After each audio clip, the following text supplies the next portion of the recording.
Welcome, one and all, to the High Performance Human Podcast. It's your man, Andy, here, and I have got a guest who has relatively recently come onto my radar, but has made a fairly decent impact since she has. Mel Thomas is the founder of the KYUP project, which is a domestic violence prevention sort of initiative that she's put together over 10 years ago now. And the way that she goes about it is very, very different. Mel is a two-time Australian champion black belt in martial arts. She is someone that I would really advise against judging a book like this cover. I really, really would, because you're going to get the shit kicked out of you, basically.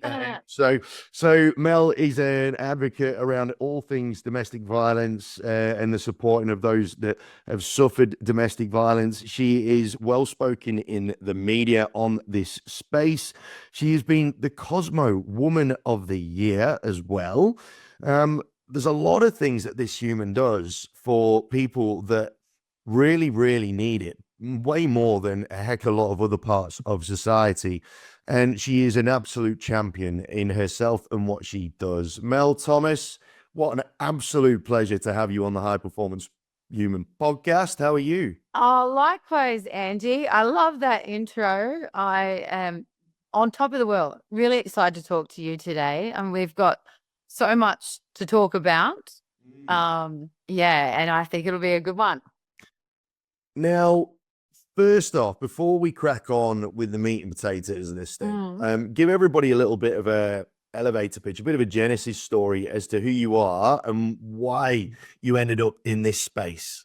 No, I'm a advocate for family and domestic violence, and that's from my own lived experience of having grown up with family violence, continuing that cycle in some of my early relationships.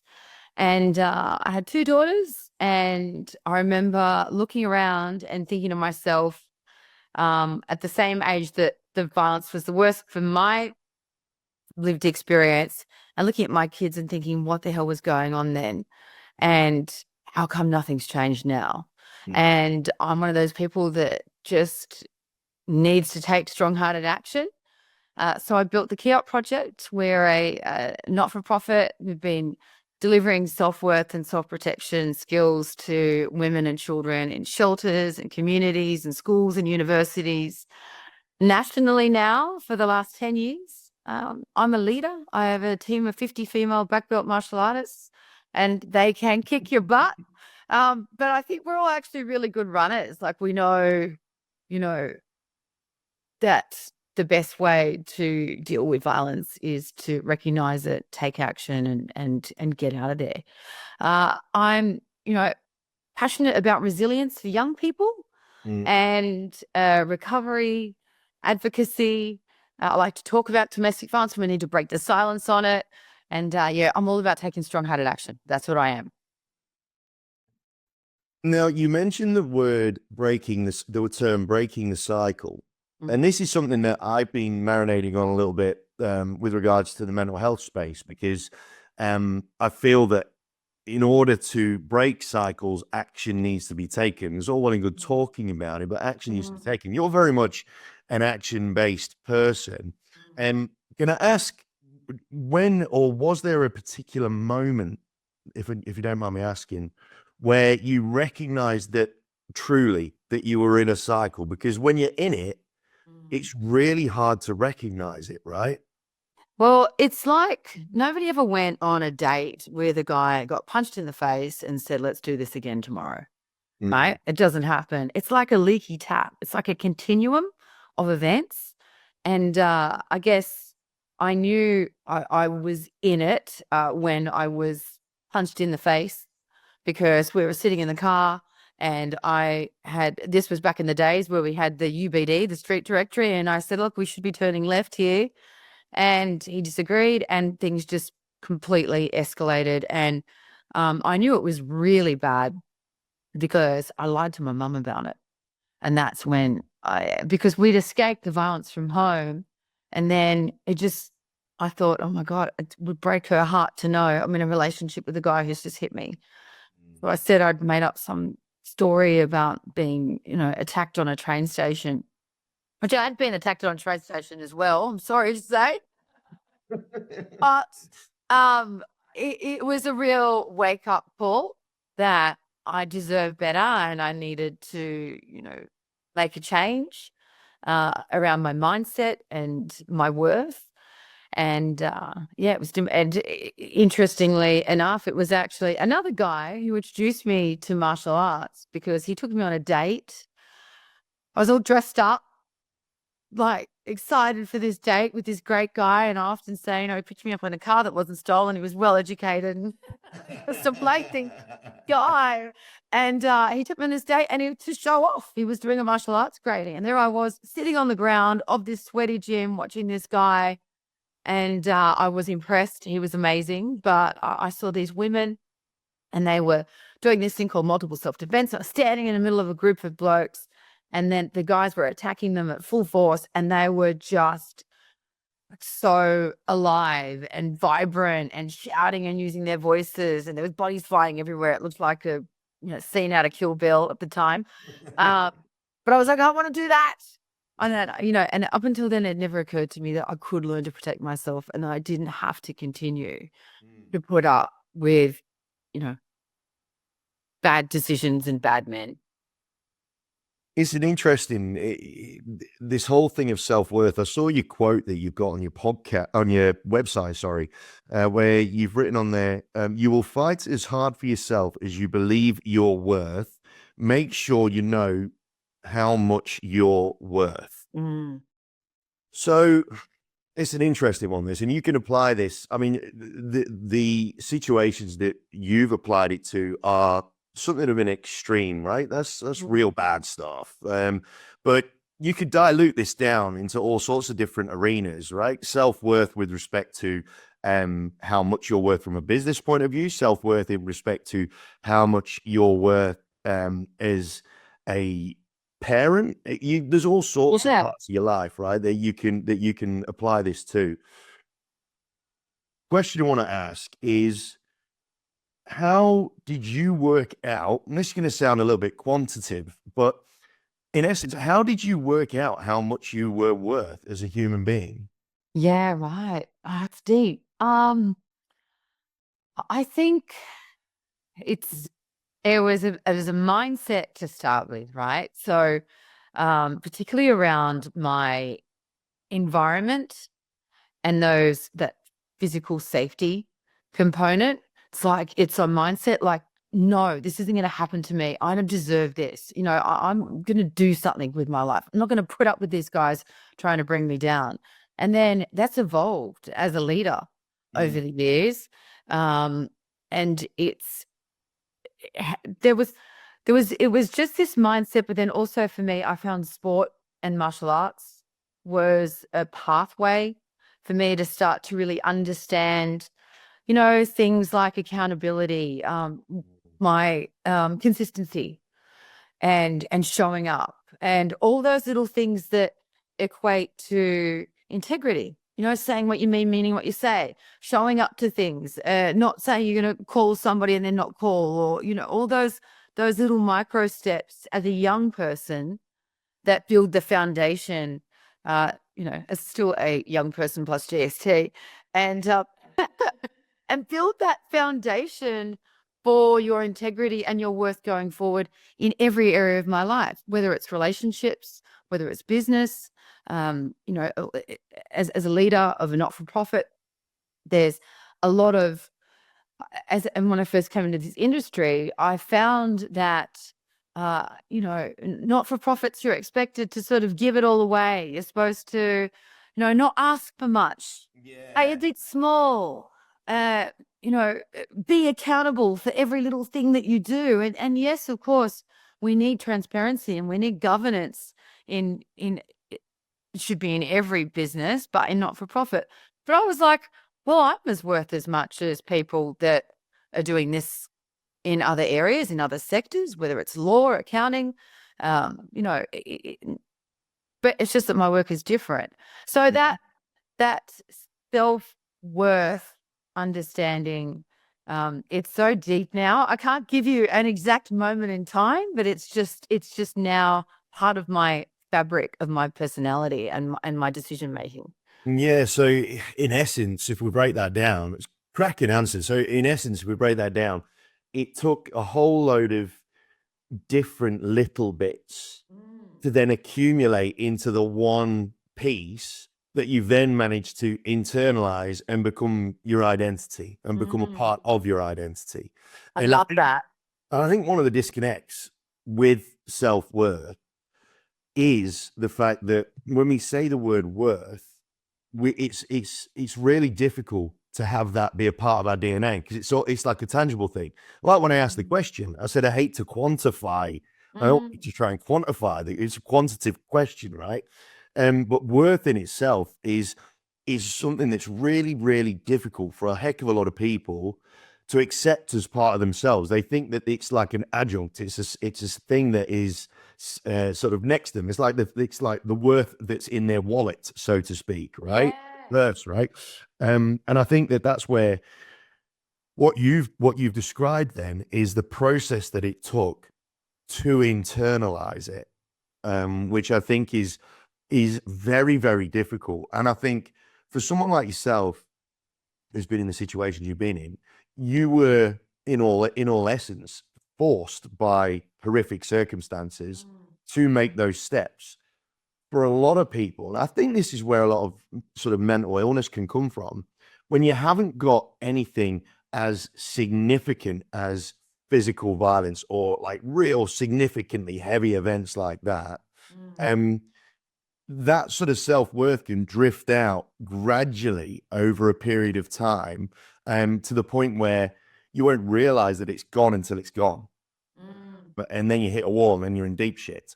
So it's very, very interesting. And that's what I want. I really want to dig into that a little bit more in a bit. But before I get into trouble by my editors, I need to ask you the key question, which we ask all of our guests. Now, I have this belief around high performance humans, which is success, connection, influence, and happiness are the four elements that go into it. And they all act in an ecosystem where one can't survive without the other. Mel Thomas, what is your definition of a high performance human? Okay, my definition of a high performance human, that's someone who is aligned with their values and continuously pushing the boundaries, not just physically or mentally, but emotionally, I think spiritually too. They're showing up authentically.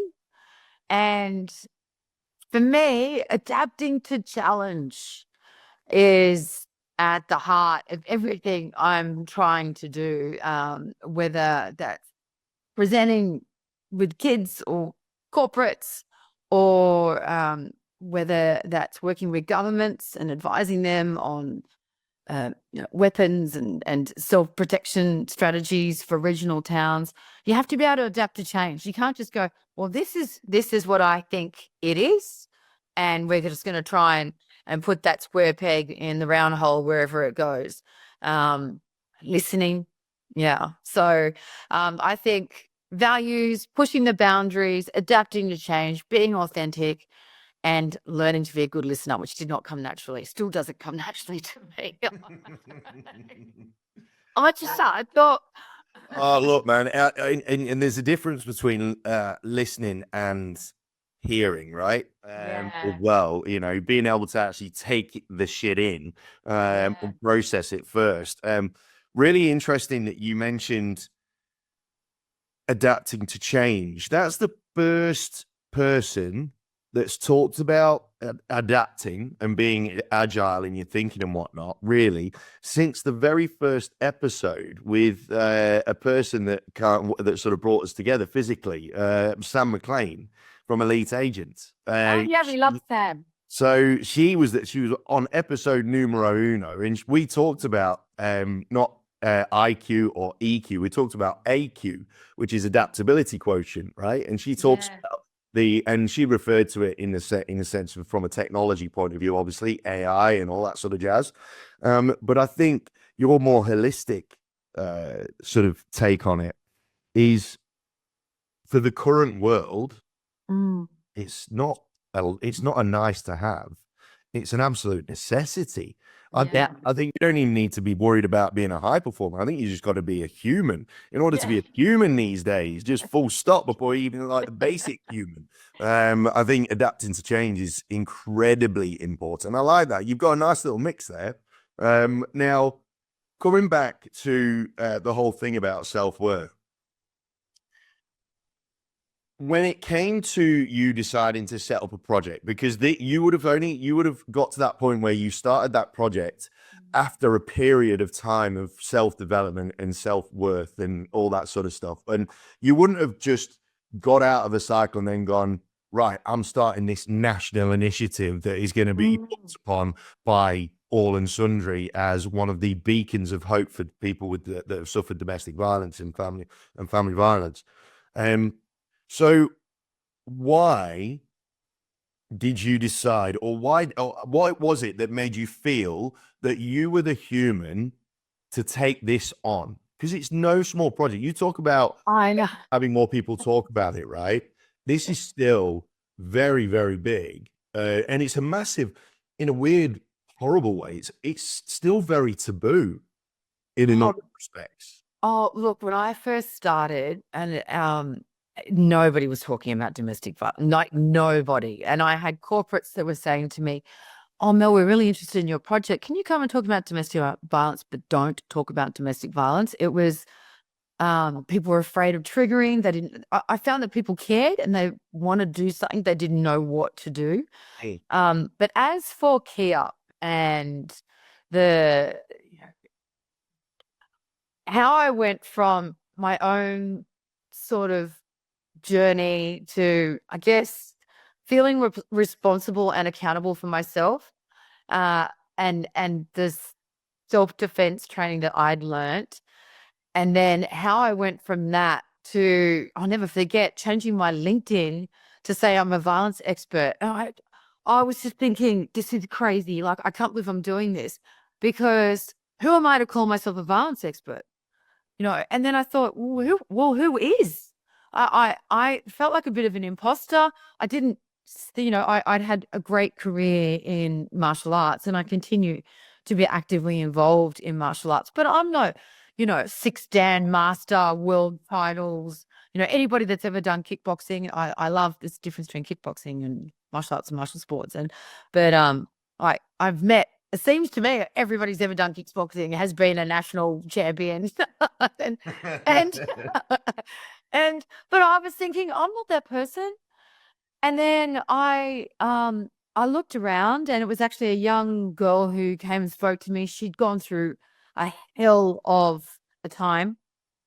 She'd been assaulted by a group of guys at a local park. It was the middle of the day. It was the eastern suburbs, and a group of boys came down, and they basically they she froze, right? She had this moment where she froze, and then as she went to leave, one of the guys grabbed her and pulled her onto his lap, and then they passed her around, and she told me this story, and I was just at this I was at this careers counseling day, like, what are you good at? What do you love? And they said, what are you good at? What do you love? And I'm jumping around a bit here, but I said, I'm good at martial arts and I love supporting girls. Anyway, this girl tells me this story, and I thought, we need to do something, like I looked around unless you did a martial arts class, there was no accessible self-defense training. And I couldn't not do anything. So I changed my LinkedIn and I wrote an email to the masters of my martial arts community and said, look, I'm going to go out into the world and call myself a violence expert. Is that okay? And I really had this fear that people were going to turn around and say to me, you're not a violence expert. But then I thought, who am I not to be? I've experienced domestic violence. I've continued that cycle. I've been a victim of a group attack as well. And then I had these young people coming up to me and saying that they'd had experiences of violence. And I just thought, as a woman especially, only I really knew what it was like for other women and girls especially to feel unsafe.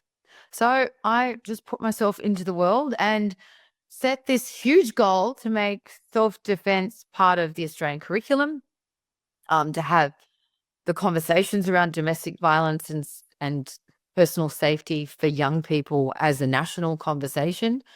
And yeah, here I am.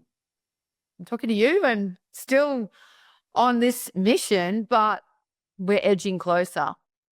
What were you doing before?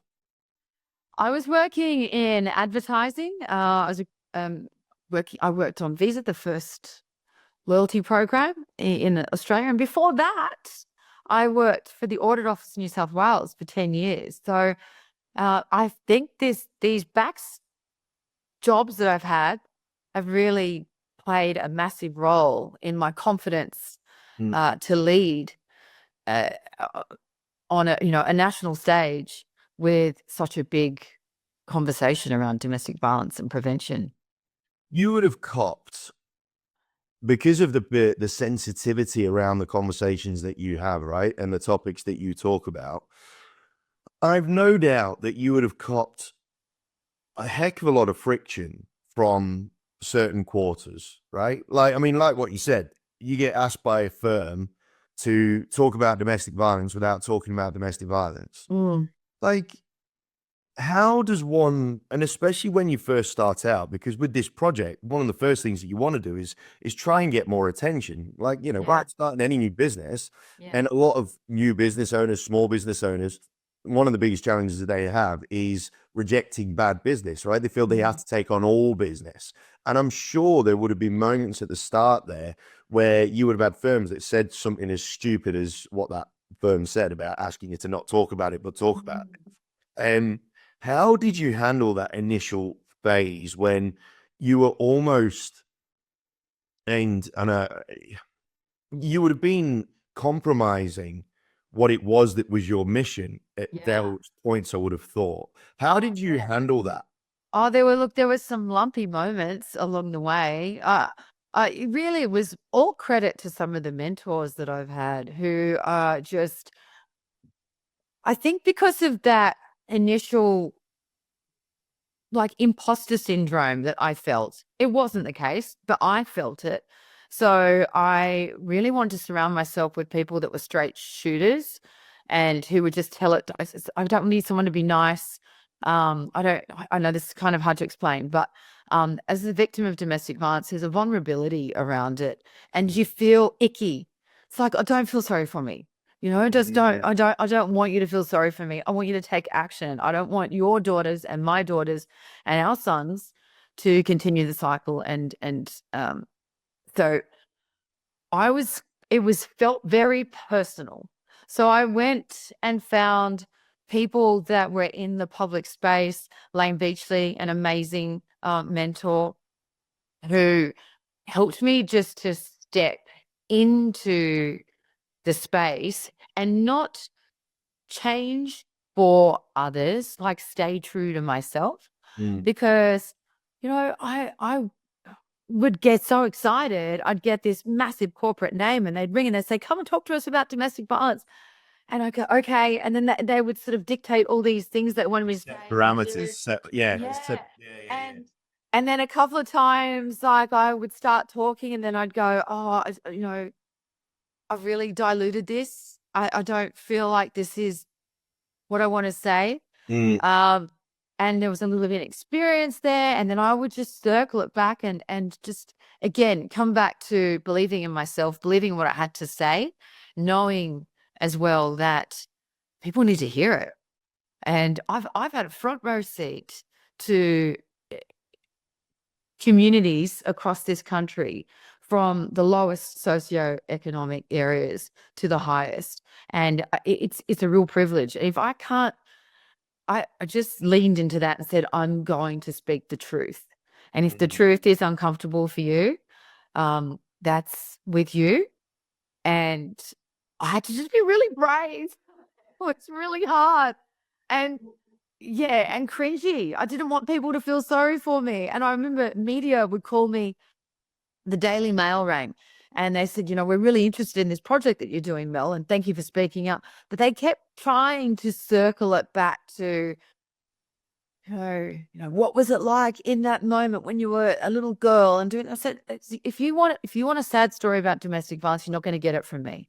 What you're going to get from me is what I can do with it, how I can help other people, and and it's been like that. And now I'm in this national conversation. I'm really proud to say I think I was one of those people that helped to bring it to light, Oops. and talking to the governments, having a say around national plans and some really big moments here. But yeah, going back to the start of your question, how did I get there? Bravery and mentors. It's interesting you talk about that icky feeling. I can relate to that tremendously when it comes to conversations I have around the mental health space, right? So because I do some advocacy in that regard, and one of the things that's really sort of not irking me, but one of the things that I've been really quite focused on more recently has been the need to take action as opposed to just talking about it, right? And I know in myself, if I'm having a moment where I'm not firing on all cylinders, the last thing I want is for people to try and fix me, right? It makes me, it like really aggravates me. I don't want you to fix me. I just want you to be in my space. I want you, it's the space. I just want you to be and just, and therefore it helped me be, and then we can all crack on. But for a lot of people, and it comes back to that cycle piece that you mentioned at the start. For a lot of people, unless you take action, then you are going to forever be in that cycle. And I think where you've taken it with that accountability that you mentioned about before, it really does become a responsibility for us to be these people that do invoke action in others by having some uncomfortable conversations. And I think you can argue that one of the reasons why society is relatively fractured at the minute is because we aren't prepared as humans to have these conversations and have them in the way that they are meant to be, that they are meant to be held. Because for people like yourself, me, and a bunch of other people that are doing amazing things. Yes, thank you for the work that you're doing too. It's so important, more than ever. Yeah, well, it's one of those ones, Mel, where I think half the time, because we've become so sensitive to criticism and so sensitive to being uncomfortable, because of how society has become so comfortable with convenience and instant gratification and all that sort of stuff, we've become soft around the edges as human beings, right? It makes it really difficult. And now it sort of segues us into a question that I really wanted to ask you, because undoubtedly a lot of your bravery would have come from the adversity that you faced back in the day, right? It would have put a bit of an iron edge around you, right? A bit of a hardened edge. Now, why is it, Mel? And it's something that it's a question that I really want to try and find the answer to.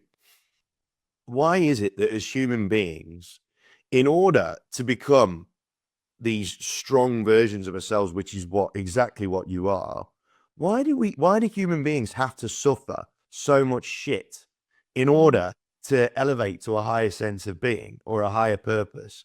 Why is it that humans have to suffer indignity, or we have to go through real shit in order to reach another level of ourselves? Hello, adversity is a powerful teacher, isn't it?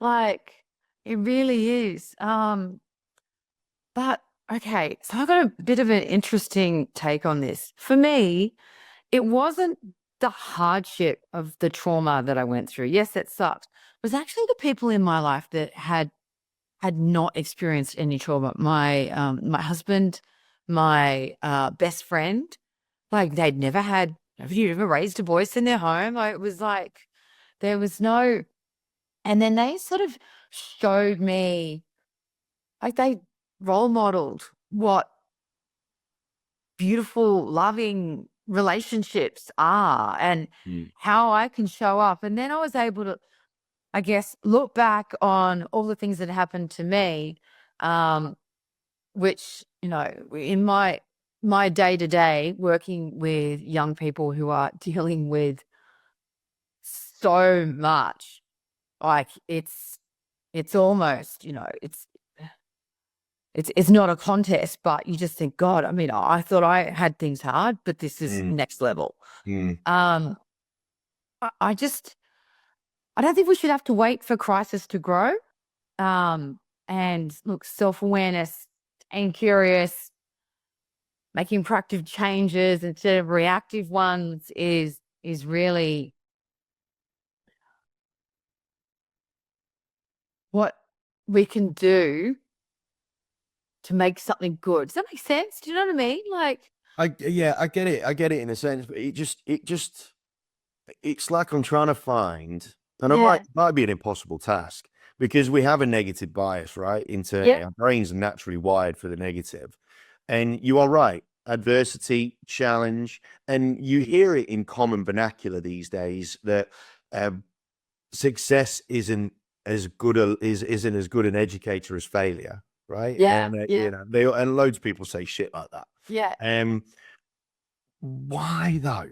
Like I might be on an impossible mission to find a secret source, right? Where why can't positivity and great stuff, why can't that be the secret sauce? Why do we have to hit the wall? Because I'm the same, right? I know that I'm a much better human having faced my own mortality, right? Yeah. I'm a much better human. I kind of wish I didn't have to. And look, thinking about my kids, I'm wondering, like, right, as a dad, how can I help them to become the best versions of themselves without having to go through the shit that I've been through? Yeah. How? I was at school this week. Now, the school kids, every kid that I was working with, there was about 35 of them. They'd all been identified as being victims of violence, bullying, whether that's at school, at home, or in their relationships. And the girls were all sitting there, shoulders round down, and I already know their case files before I've walked into the room. And there's literally a jail across the road from the school. Like, you can see it. As you're walking in, you're looking at a jail there, and I've got girls in year 7, so 12 years old, and one girl can't sit properly because she's got bruised ribs from her boyfriend who'd been kicking her. Another girl turned around and said, almost just so normalized, I'm going to get to the point here. She's like, oh, I broke up with that guy because he was punching me so badly. It's year 7. This is 12-year-olds. I'm trying to paint a picture because I was sitting there looking out to their little faces and they're looking at me and I'm looking at them. And I just said, you know what? You've got to get through all this. I wish I could tell you there's this magic sauce that everything's going to be, but you've actually just got to have each other's backs and you're going to have to get through it because the way the system's set up, that's all we can do. I'm going to give you everything that I can.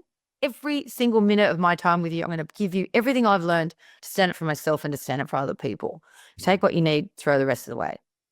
And their little faces and looking back up at me. And I just realized it's normal. Everything is so normal. All this adversity, all this hardship, all this violence, it's so normal to them. They don't know any other way. And I said to them, I don't know if this is true, but it was for me. Everything you've going through now, it's for a reason. And I like to think that on the other side of this, you're going to lead others, whether that's people in your family, on your community. Who knows? Some of you might come off and become teachers. Don't let it get you down.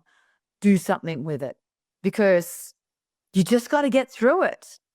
I think we look to society for mental health, domestic violence, homelessness, and we're saying, what's the fix? What is it? It's knowing that it's not all for nothing. For me, it wasn't all for nothing. You can pay this forward, and maybe that's my martial arts mindset. I don't know, but I think there's some comfort in that for the kids, especially. It's interesting you bring in society into the end of that. I just wrote a note down here. Do we feel that, and it sort of relates to my point that we as humans will become a little bit soft around the edges, right? Do we feel that the way that society is broadcast to the world these days, this whole, offensive culture, and you can't do anything without offending someone and all this sort of stuff. Do we think that although a lot of the time, the things that make the most amount of noise in society are the topics of the day, the fads of the day, right? Yes, yeah, it's cyclical. And what it does is it masks the need for us to risk offending a few people that might have their values like out of alignment, or there might just be assholes that actually think domestic violence, for example, is okay, right? Yeah.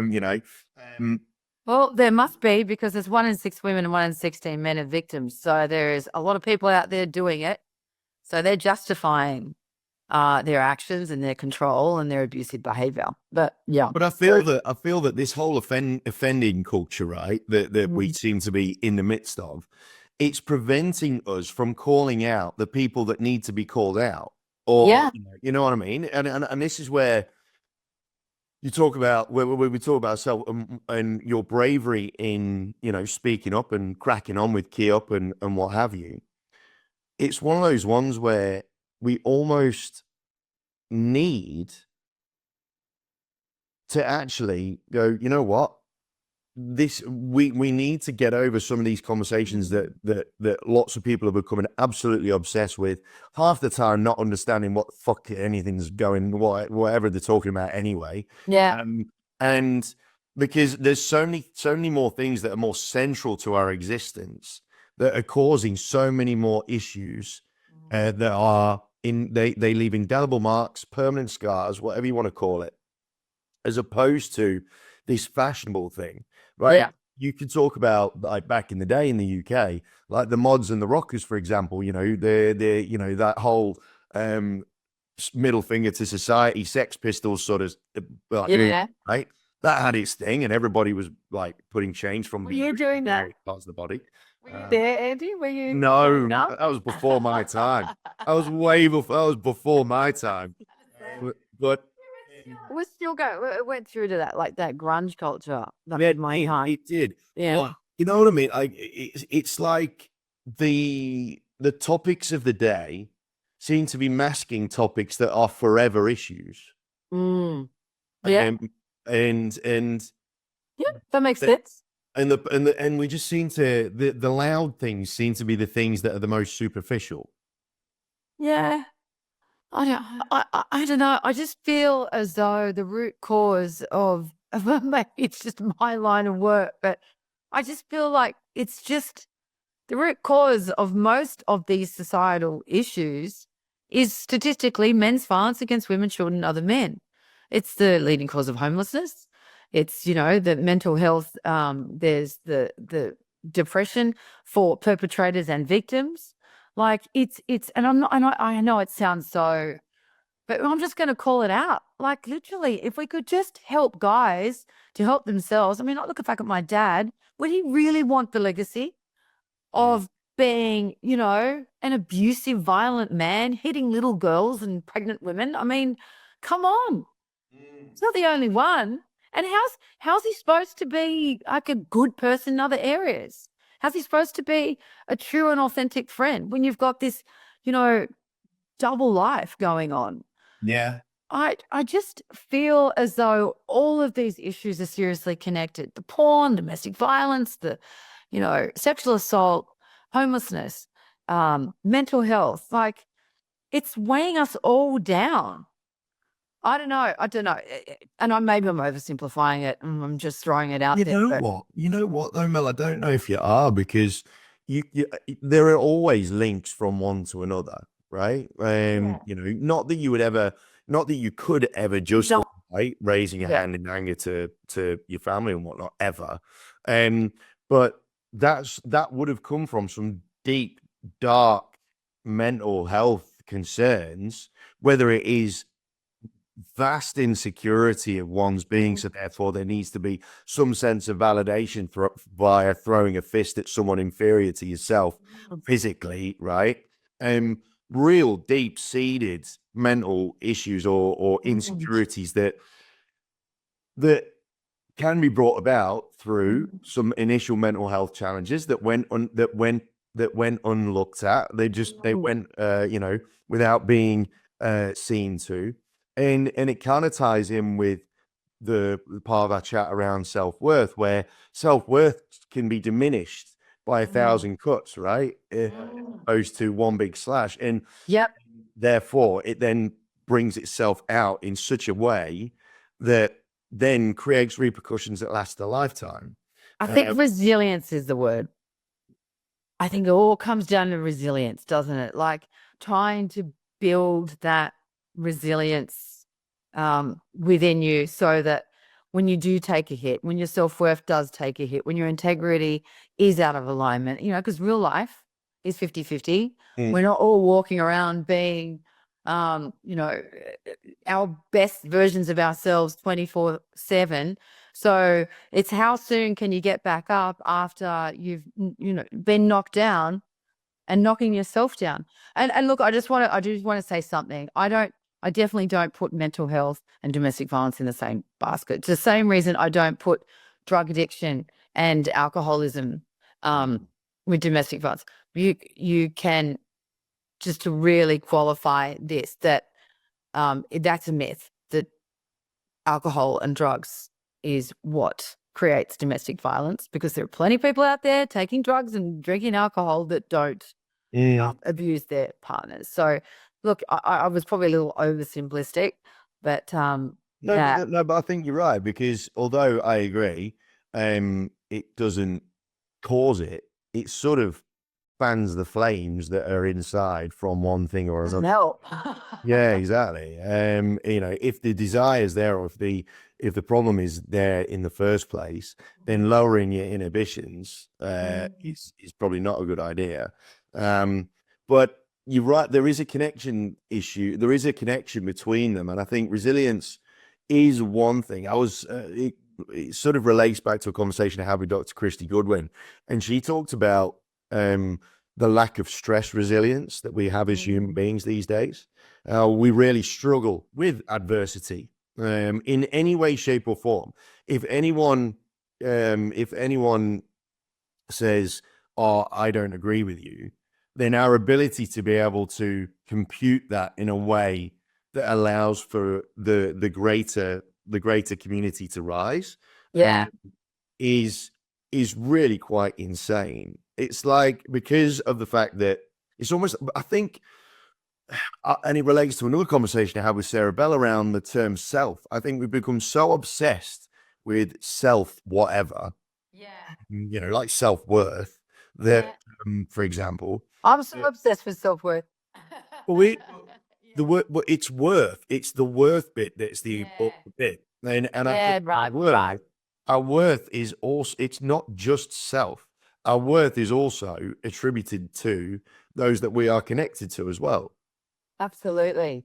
So I think the problem, I think one of the big parts of the problem is the fact that we're so obsessed with self this and self that and isolation from a human being point of view, that it's going to create and invoke odd reactions in humans that they either didn't see coming or have managed to ignore for a time being. I mean, bringing it back to a business sense, for example, the amount of times that human beings suffer from business failures and all that sort of stuff, because half the time they feel that they have to try and take it all on by themselves, and then it gets decked by 1,000 cuts. There'll be a whole load of little habits that they could have got themselves away from had they had a bit more of a community sense of mind, as opposed to, I need to be successful. You're a competitor to me. Therefore, we can't coexist. I have to beat you.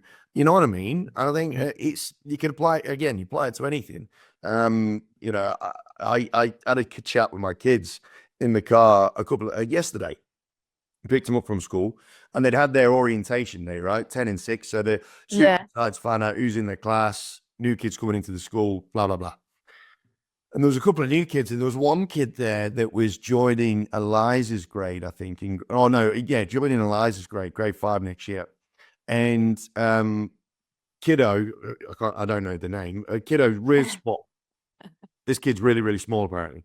And Eliza mentioned something, but didn't really mention it. But then Cal hopped on the back of it and said, "Yeah, Rich, I could not." But I went, "Mate, stop." If you start singling that person out as small, two things: one, you're not exactly bloody gigantic yourself, but two, um, it's about friendship, team. Did you go speak to and trying to help these kids sort of stop being so judgmental and isolating of what another. And I think that's one of the greater issues that can lead to a hell of a lot. Is a lot of people with alcoholism say that they were lonely, so they started hitting the bottle. Absolutely. I think as a leader, that one of the skills that I've honed over the years, and that's through working with kids that, being assaulted, living with violence, working with women in shelters, working with not-for-profits with no money, everybody with this scarcity mindset. I've had to get really good at being okay with not being okay. And I feel like that's across every single area of my life. With being, a mum with 2 daughters, working with my team, and sort of setting off this uncharted course to bring 50 female black belt martial artists to your community to talk to your kids about relationships and self-worth and self-protection, and everyone's like not okay out there. Everyone's not okay. And so getting good with being okay with everyone not being okay, I think there's something in that. And I think and I also think from what you said earlier, when you had the girl with the example that she couldn't sit properly because her ribs were sore from being hit. But then another girl piped up and said, I had to get rid of him because he was punching me. Self-protection is absolutely so super necessary. And that's probably the one area where self is really important, right? But protection of each other as a community, it sort of kind of ties in with what I was trying to say before, is if there was a greater awareness amongst that class that the girl that was getting punched if she'd have said something to her friends or to her cohort, then the girl with the ribs might not have had those problems, right? And so it's not just a self-protection, it's a community protection that sort of relates to the fact that we are pack animals, and we've all become so damn isolated that we should automatically, try and deal with all our problems by ourselves because that's what we're supposed to do as human beings. When reality is, the sum can be so much greater than the parts. Especially when it comes to personal safety, and especially for girls and women. I've had the great fortune of having trained with a lot of amazing, hugely accomplished martial artists, and most of them men. I've also taught a hell of a lot of boys, and one of the things that I've come across in all these different school communities is that the boys are really good at having each other's backs. And I was exposed to, I think it's like a special forces out of the UK, and their motto is "No man gets left behind." Mm-hmm. And now I've adopted that into our programs with the girls, and they have to all shout, "No girl gets left behind." And they go crazy for it. I go crazy for it. It was, it's a great, it's so good on so many levels, because what you say about the community having each other's backs, especially when it comes to all these issues around well-being, safety, just having a good life. Mm. We want to have a good life. We want our kids to have a good life. We just want to have everyone to live free from violence and to fulfill their potential. And so I think that starts with having each other's backs. Couldn't agree more. Couldn't agree more. And I think it's success. There are no successful hermits in life. And I I feel love that. when we get over ourselves and realize that the collective is way stronger than the individual, then the world will be a better place in every facet of life. I reckon. So look, Mel, I could talk to you donkeys. I really, really could. I really, really could. But I'm conscious that you have got lots of people to go serve. So one last question before I let you go, though. We're all working on our own stuff in our pursuit to head to the next version of high performance for ourselves. Mm-hmm. What is the one thing that Mel Thomas is working on right now in your pursuit of the next version of you? That's deep. That's deep. You got these deep questions for me, Andy.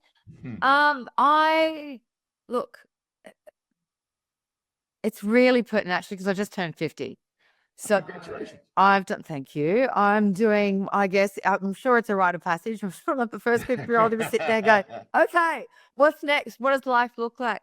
Look, one of the great lessons I've learned from martial arts that has been difficult because of the career path that I've chosen lately is consistency. And for me, this high performance next chapter version of Mel Thomas is what I'm going to do. It's scale. So there's more around education, learning, understanding some stuff in the business world that I'm going to lean into going forward. And on a personal level, spirituality is something that's growing more and more important to me. And I'm not talking about going to church. I'm talking about that consciousness, that aliveness, that, real my light.